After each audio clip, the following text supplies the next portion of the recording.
بھائیو، سورۃ الکہف میں ہمارے محبوب امام کائنات سید الاولین والآخرین شفیع المذنبین رحمت للعالمین سیدنا و مولانا امام اعظم محمد رسول اللہ صلی اللہ علیہ وآلہ وسلم کو اور آپ صلی اللہ علیہ وسلم کی امت کو ایجوکیٹ کیا گیا ہے تین واقعات کے اعتبار سے پرٹیکولرلی، اور اس وقت کے کافروں کے سوالات بھی تھے.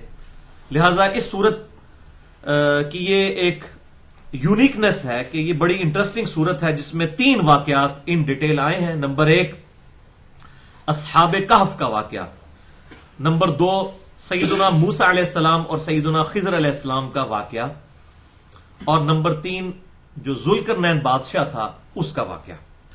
لیکن اصل اس کا جو مرکزی ٹاپک ہے سورۃ الکہف کا، وہ بڑا امپورٹنٹ ٹاپک ہے، اور وہ ہے دنیا پرستی اور مال کی محبت کا جو دجل اور فریب ہے.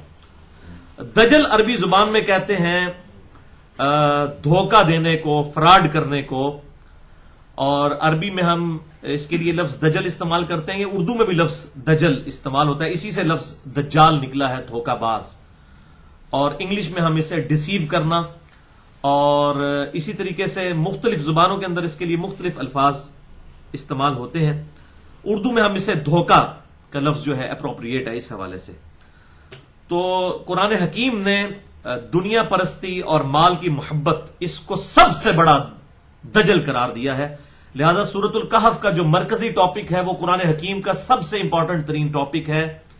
عقیدہ توحید کے بعد قرآن حکیم کا سب سے اہم ترین ٹاپک ہے دنیا پرستی اور مال کی محبت کی مذمت. یہ جو دجل ہے اس کو قرآن حکیم کی اکثر آیات توحید کے بعد سب سے زیادہ ایمفیسائز جو ہے وہ اس کے اوپر کیا گیا ہے. تو اس حوالے سے میں الگ سے بھی ایک لیکچر دے چکا ہوں، مسئلہ نمبر 51 کے نام سے، رزق حرام کی مذمت، دنیا پرستی کا انجام اور اس کا علاج. اس میں مال کی محبت کو بھی کنڈیم کیا گیا ہے قرآن حکیم سے 11 آیات کراس ریفرنس کے طور پر، اور 17 صحیح الاسناد احادیث صحیح بخاری اور صحیح مسلم سے میں نے اس میں ڈسکس کی ہیں. بہرحال بھائیو، قرآن حکیم کی آپ سمجھ لیں ٹریڈیشن میں یا مائتھولوجی میں سب سے بڑا جو دجل ہے وہ ہے دنیا کی محبت اور دنیا پرستی اور مال کی محبت. اور اسی لیے قرآن حکیم میں بار بار اس کو متاع الغرور کہا گیا ہے، دنیا کی زندگی کو یہ دھوکے کا سامان ہے. اور لعب اور لہو کہا گیا، جیسے کھیل کود میں وقت نہیں پتا چلتا، اس طرح دنیا کی زندگی کا وقت گزر جاتا ہے اور موت جو ہے وہ دھمکتی ہے، اور انسان یہی سوچتا رہ جاتا ہے کہ ابھی شاید بہت وقت پڑا تھا، وقت سے پہلے شاید مجھے موت آ گئی ہے.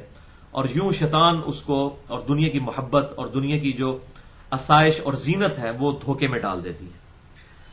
تو یہ فطرہ مال اور دنیا کی محبت یہ ہے سب سے بڑا دجل اور فریب، اور اسی کا ایک سمبل بن کر بہت بڑا دجال، جسے دجال اکبر کہا جاتا ہے، مسیح دجال، وہ بھی دنیا میں آئے گا اور وہ اسی سسٹم کا ریپریزنٹیٹو بن کے آئے گا.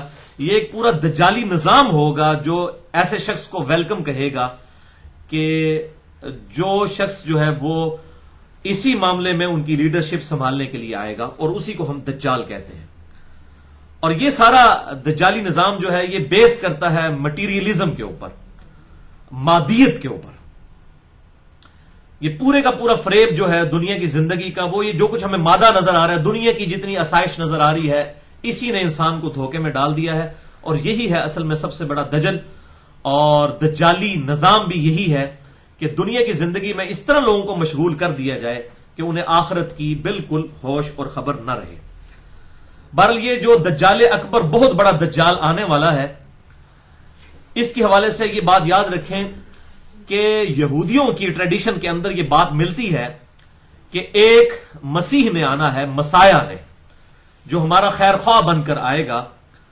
اور وہ خیر خواہ بن کر آیا اور آ کر چلا بھی گیا، لیکن ان لوگوں نے اس خیر خواہ کی قدر نہیں کی.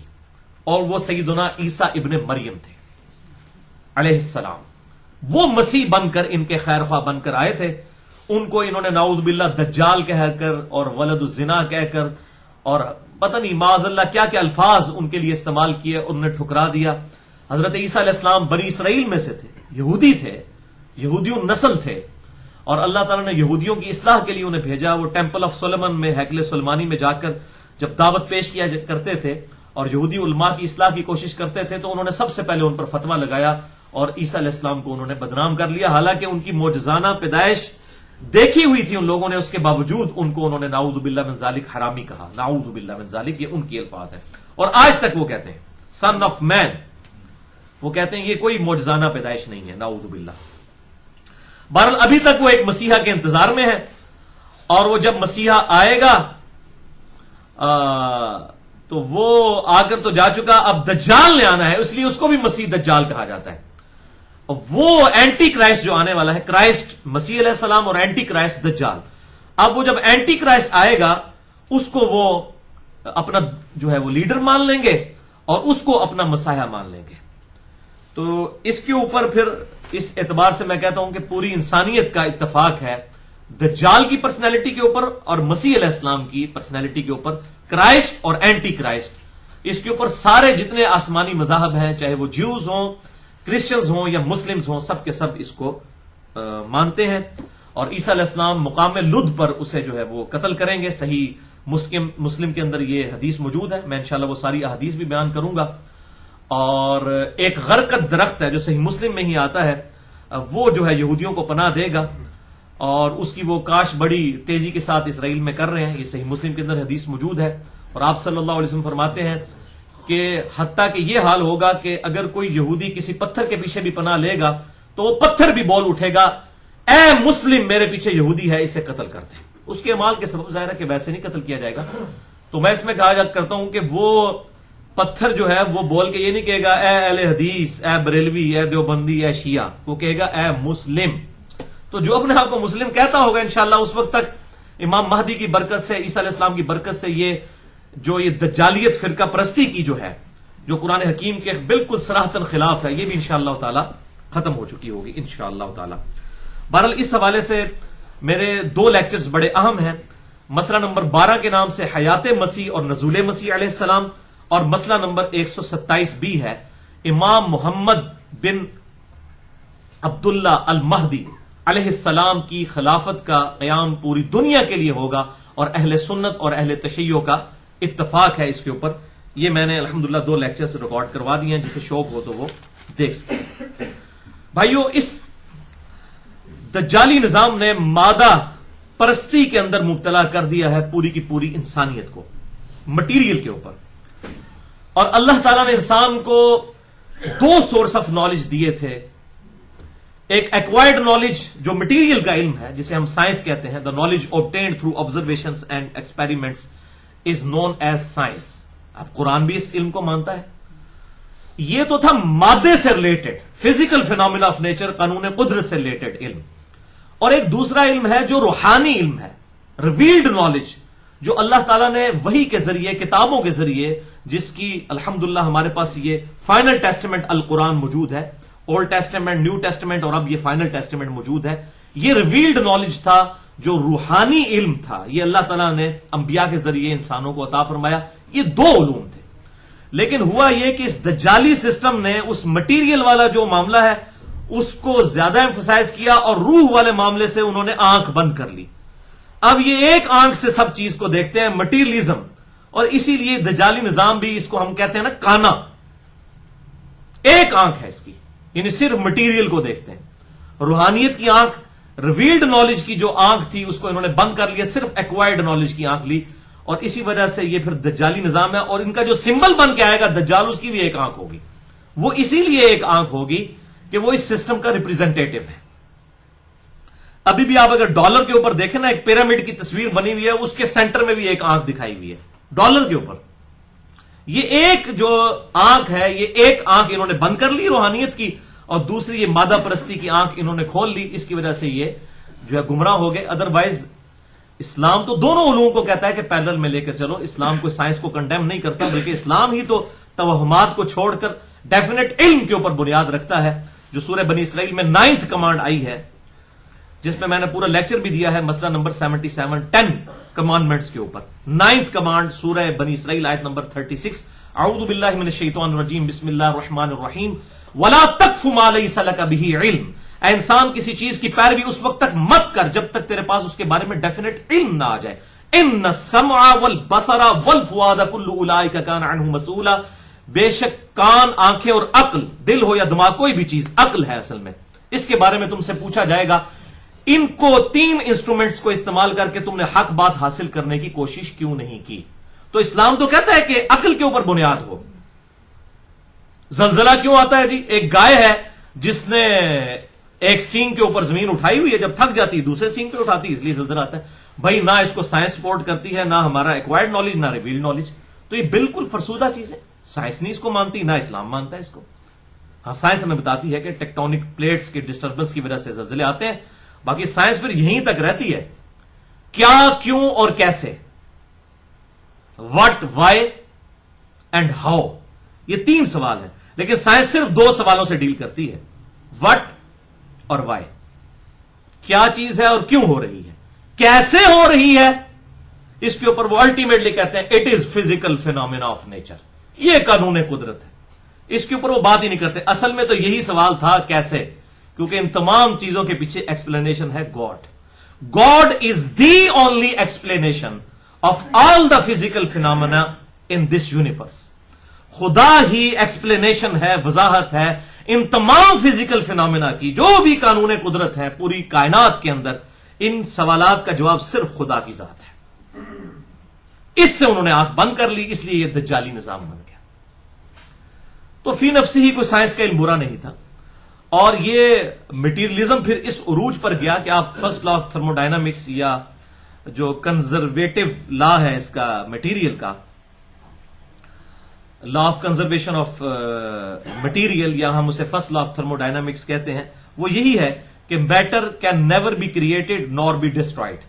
نہ مادے کو پیدا کیا جا سکتا ہے اور نہ تباہ کیا جا سکتا ہے. ہاں ایک فارم سے دوسری فارم میں بدل سکتا ہے. مادے کو آپ انرجی میں بدل دیں، انرجی کو مادے میں بدل دیں، E = mc². لیکن وہ ایک طرف یہ بھی کامیاب ہوئے ہیں کہ آگ کو، جو لکڑی کو جلا کے اس سے انرجی تو حاصل کر سکتے ہیں، لیکن اس انرجی سے دوبارہ لکڑی نہیں بنا سکتے. یہ اللہ ہے جو کروڑوں ٹن روزانہ لکڑی بنا رہا ہے سورج کی تپش کی وجہ سے فوٹوسنتھسس کے ذریعے. تو یہ آئنسٹائن کا جو فارمولا تھا E = mc²، یہ فزیکلی جو ہے یہ پاسبل اللہ تبارک و تعالیٰ نے کیا. اس کائنات کے اندر بہت مظاہر اس کے موجود ہیں.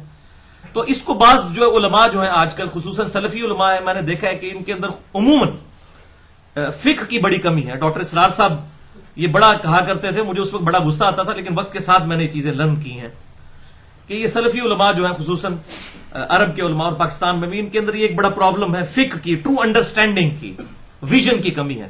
تو وہ اس کے اوپر بھی لیکچر ریکارڈ کرائے ہوئے ہیں کہ جی یہ جو first law of thermo dynamics ہے یہ کوئی شرکیہ قانون ہے. اور بھائی انہوں نے یہ جو قانون بنایا یہ انسان کے اعتبار سے بنایا کہ انسان مادے کو نہیں پیدا کر سکتا، نہ اس کو تباہ کر سکتا ہے، بلکہ ایک فارم سے دوسری فارم میں بدل سکتا ہے. گاڈ کے اعتبار سے یہ بات نہیں ہے. گاڈ کے لیے تو ہے کہ وہ تو کریشن ایکس نہیلو کرتا ہے، عدم ماں سے وجود بخشتا ہے.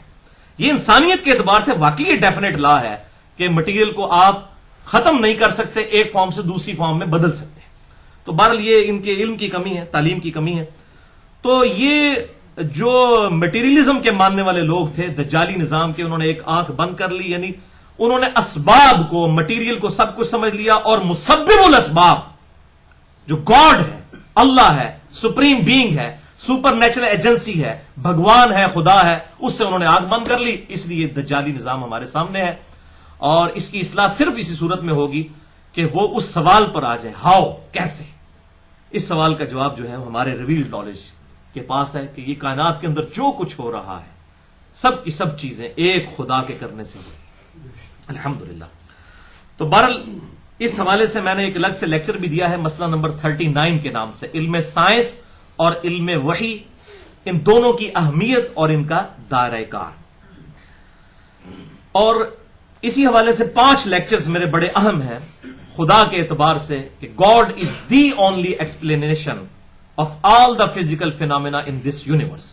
خدا ہی ایکسپلینیشن ہے، صحیح وضاحت ہے اس کائنات میں ہونے والے تمام واقعات کی، حالات کی، قانون قدرت کی. 5 لیکچرز ہیں. مسئلہ نمبر 60 ہے ایک تو، who is Allah in the light of latest scientific facts. Allah کون ہے جدید سائنسی حقائق کی روشنی میں، اردو کے اندر ہے 1.25 گھنٹے کا. اسی طریقے سے مسئلہ نمبر 59 ہے، منکرین خدا کو دلائل کے ذریعے دعوت. یہ 2 لیکچر ہو گئے. تیسرا لیکچر ہے مسئلہ نمبر 64، انسان کی ہدایت کے 5 بنیادی سٹیپس. اور چوتھا لیکچر ہے مسئلہ نمبر 128 جو کچھ عرصہ پہلے ریکارڈ ہوا تھا. God is the only and alone creator of this universe. خدا ہی اکیلا اور یکتا کریٹر ہے، پیدا کرنے والا ہے، خالق ہے اس پوری کائنات کا. اور 5واں لیکچر جس کو میں سمجھتا ہوں کہ بہت بڑا اللہ تعالیٰ نے مجھ سے وہ کام لیا اور ایک بہت بڑا ادھار تھا، مسئلہ نمبر 83B جو دور حاضر کے ایک لیڈنگ ایتھیسٹ ہیں، آکسفورڈ یونیورسٹی کے پروفیسر رچرڈ ڈاؤکنز، جنہوں نے کتاب لکھی دا گاڈ ڈیلوژن، یعنی خدا کا نظریہ یہ ایک ڈیلوژن ہے، نسل در نسل ٹرانسفر ہو رہا ہے بغیر کسی دلیل کے. وہ تقریباً 450 صفحوں پر کتاب تھی. میں نے وہ کتاب پڑھ کے اس کے رد میں پورا لیکچر ریکارڈ کروایا ہے. مسئلہ number 83B، who created God, اور جدید شیطانی وسوسوں کا تحقیقی جائزہ. خدا کو کس نے پیدا کیا اور جدید شیطانی وسوسوں کا تحقیقی جائزہ. جسے شوق ہو تو وہ اہل سنت پاک .com پہ وہ لیکچر سن سکتا ہے. بہرحال بھائیو، یہ جو دجالی نظام ہے اس نے روح والے معاملے میں آنکھ بند کر لی. اب ایک آنکھ مٹیریل کی، اور اس کا رزلٹ ہمارے سامنے ہے کہ یہ اب کانے ہو گئے ہیں، ان کو کوئی ایکسپلینیشن نہیں ملتی.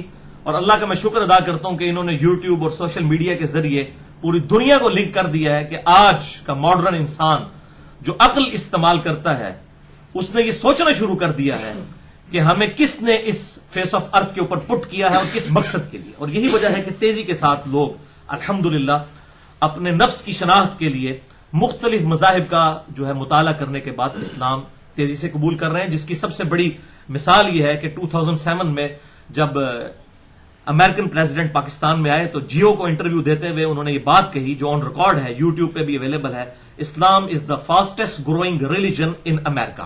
سب سے زیادہ تیزی سے پھیلنے والا دین امریکہ کے اندر ہے اسلام، اور بڑی تیزی کے ساتھ الحمدللہ یہ دین پھیل رہا ہے.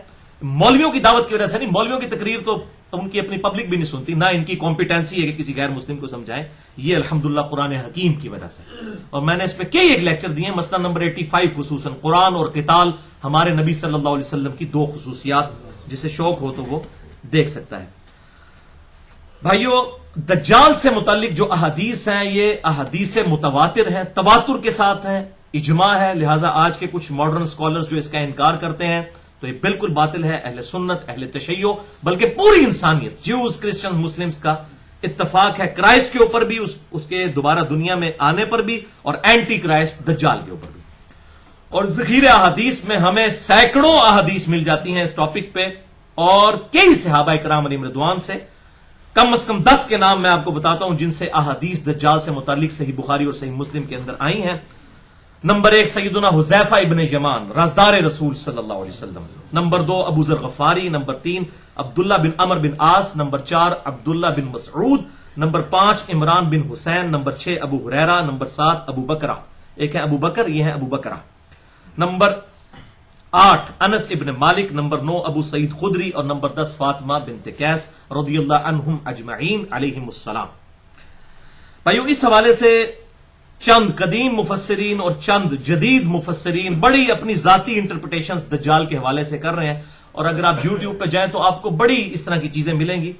خصوصاً ہمارے دور حاضر میں ایک بہت بڑی علمی پرسنالٹیز ہیں، میں ان کا بڑا احترام بھی کرتا ہوں، بار ان کو غلطیاں جو لگی وہ اپنی جگہ. عمران حسین اس نام کے ایک اسکالر ہیں، ان کے آپ کو انگلش میں لیکچرز مل جائیں گے. پوری دنیا میں مشہور ہیں دجال کے اوپر ڈسکشن، اور آج کل کی جتنے بھی سسٹمز ہیں اس کے اوپر ڈسکشن کے اوپر. اسی طریقے سے ہارون یحییٰ ہیں، ان کی آپ کو ڈاکومنٹریز مل جائیں گی. اور ڈاکٹر اسرار صاحب نے بھی سورۃ الکہف کی تفسیر میں اس کے اوپر گفتگو کی ہے، دجالی سسٹم کے اوپر. اور اس کے علاوہ دیوبند کے ایک بہت بڑے شیخ الحدیث تھے پاکستان بننے سے پہلے، مناظر احسن گیلانی صاحب، انہوں نے بھی اس حوالے سے کتاب لکھی ہے. بہرحال یہ جتنا کچھ انہوں نے کیا ان کی ذاتی انٹرپریٹیشن ہے.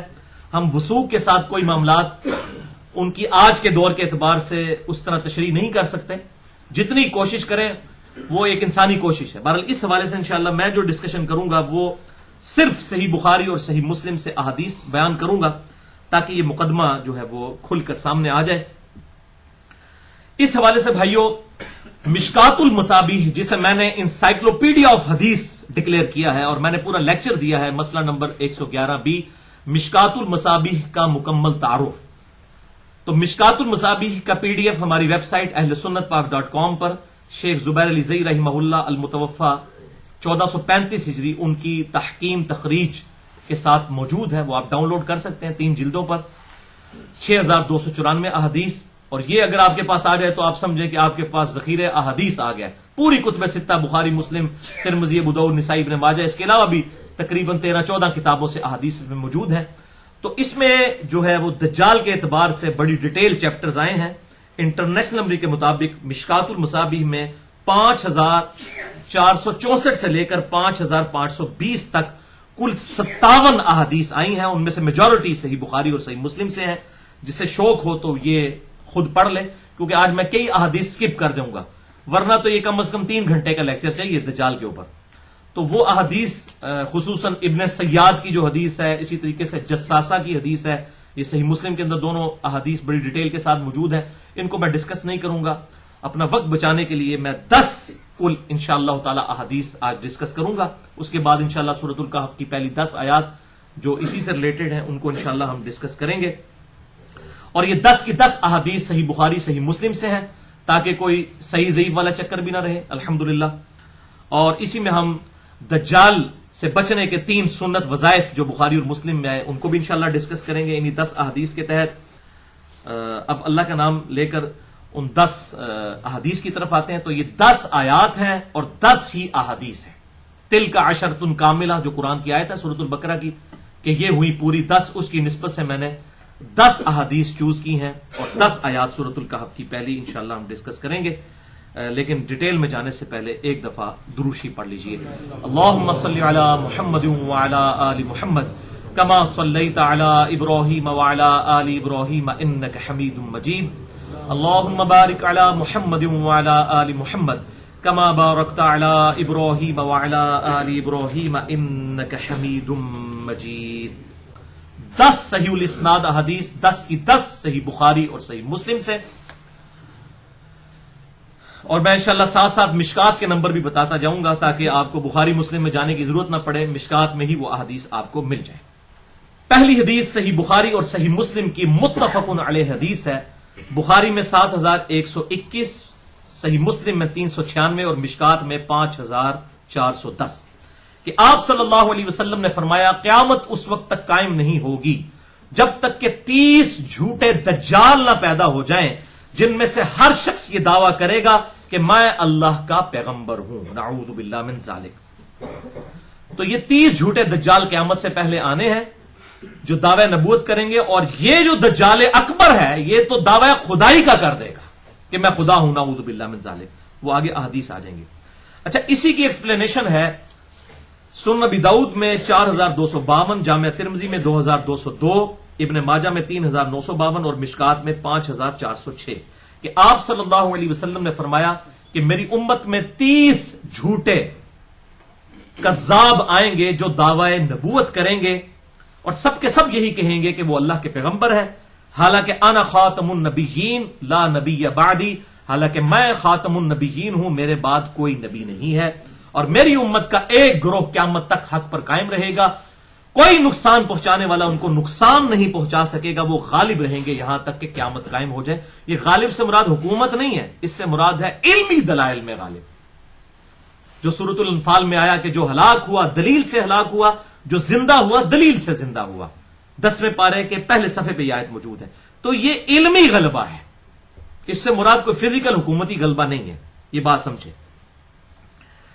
تو اس حوالے سے میرا ایک ڈیٹیل لیکچر بھی ہے مسئلہ نمبر 40 کے نام سے، کیونکہ ان 30 دجالوں میں سے ایک بڑا دجال جو ہے وہ ہماری ہی اس ایک 100 سال کے اندر گزرا ہے، غلام احمد قادیانی، اور اس کی دجالیت بہت بڑے لیول کی ہے، کیونکہ اس سے پہلے جن لوگوں نے جھوٹا دعوی پیغمبری کیا وہ وقت کے ساتھ ختم ہو گئے، لیکن اس کے فالوورز ابھی بھی لاکھوں کی تعداد میں دنیا میں موجود ہیں۔ تو میں نے اس لیے پورا لیکچر بھی اس حوالے سے ریکارڈ کروا دیا ہے، جو وہ لفظ خاتم اور خاتم کی بحث کرتے ہیں۔ مسئلہ نمبر 40 ہے میرا اہلسنتپاک.com پر، اور وہ میں نے 40 کی نسبت لی تھی اور وہ بائی چانس ہی آئی تھی اس وقت۔ وہ سورۃ الاحزاب کی آیت نمبر 40 ہے، ما کان محمد ابا احد من رجالکم ولکن رسول اللہ وخاتم النبیین نبی صلی اللہ علیہ وسلم، محمد صلی اللہ علیہ وسلم تم مردوں میں سے کسی کے باپ نہیں ہیں، بلکہ وہ تو اللہ کے پیغمبر ہیں اور خاتم النبیین ہیں. آپ صلی اللہ علیہ وسلم نبوت کی مہر بھی ہیں، اور مہر ڈاکومنٹ کے اینڈ پہ لگتی ہے جس کے بعد کوئی چیز ایڈ کرنا جرم ہوتا ہے. یہ مہر بھی ہے اور خاتم بھی ہے اور خاتم بھی ہے. یہ دونوں الفاظ آپ صلی اللہ علیہ وسلم کے لیے بخاری و مسلم میں جتنی احادیث آئی تھی میں نے ڈیٹیل سے اس میں بیان کی، آج میں اس تفصیل میں نہیں جاتا. دوسری حدیث بھی صحیح بخاری اور صحیح مسلم کی متفق علیہ حدیث ہے. بخاری میں 7131، مسلم میں 7363، مشکات میں 5471 نمبر ہے کہ آپ صلی اللہ علیہ وسلم نے ارشاد فرمایا ہر نبی نے اپنی امت کو اس کانے کذاب دجال سے ڈرایا ہے اور آگاہ فرمایا ہے. ہر نبی اپنی امت کو ڈراتا ہے. سن لو وہ کانا ہوگا جبکہ تمہارا رب کانا نہیں ہے.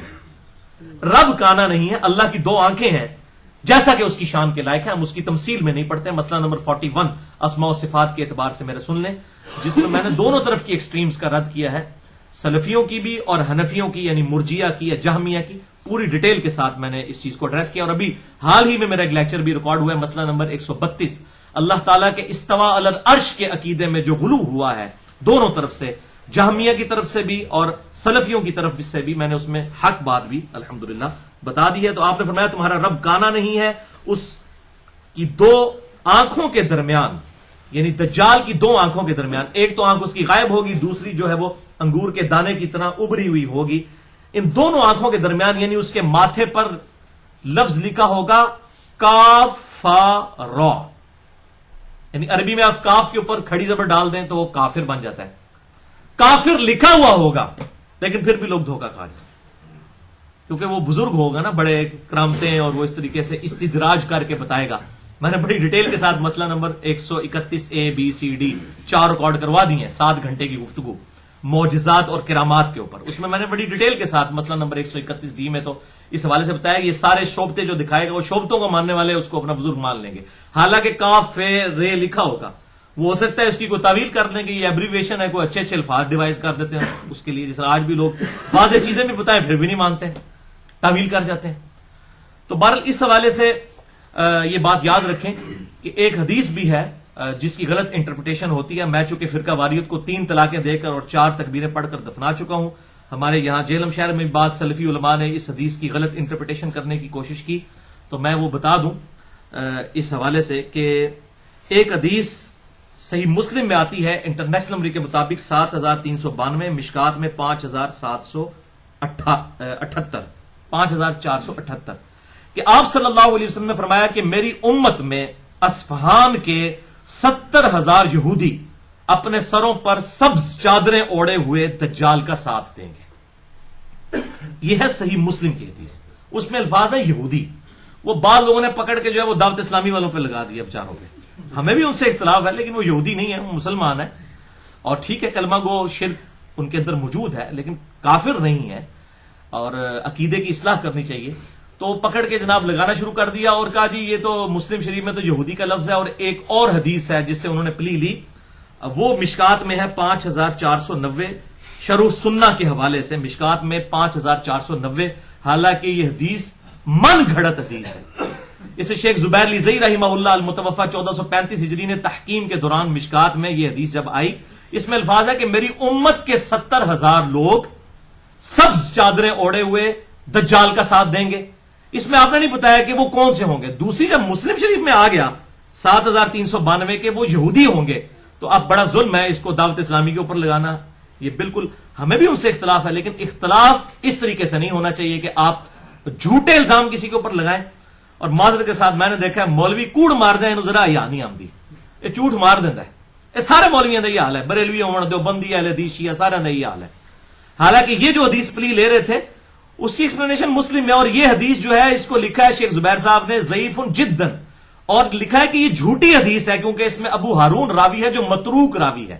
متروک راوی محدثین میں شدید جرح ہوتی ہے، ایسا راوی جس کے بارے میں محدثین یہ ایکسپٹ کر لیں کہ اس شخص کی حدیث لینی ہی نہیں ہے، یہ اتنا جھوٹا ہے حدیثیں گھڑنے والا ہے. تو وہ جو مشکات سے شرح سنہ کے حوالے سے روایت بیان کرتے تھے وہ جعلی روایت ہے. صحیح مسلم میں الفاظ ہے اصفہان کے 70,000 یہودی.